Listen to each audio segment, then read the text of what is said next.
Kızıl giyindi Bayramov Baba Murat, on karşıdaşı gök giyindi Bebekov Muhammed Murat.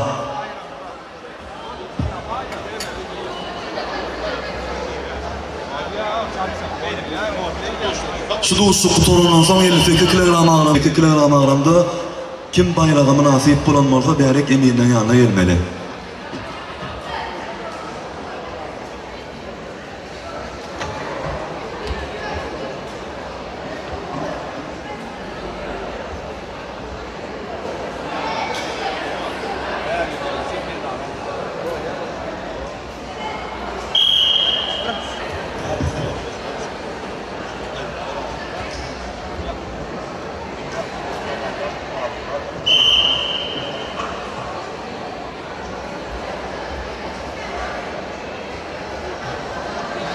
Çok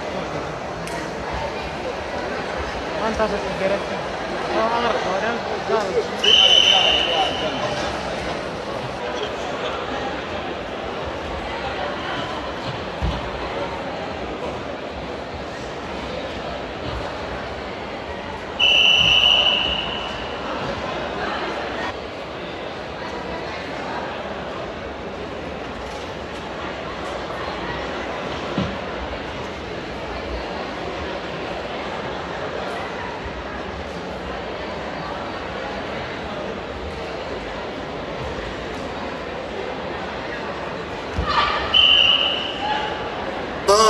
Sportun sambo görünüşü boyunca Türkmenistan'ın çempiyonu Omirova Nurcemal, Mehmet Nurova Sevara ikinci ona münasip oldu.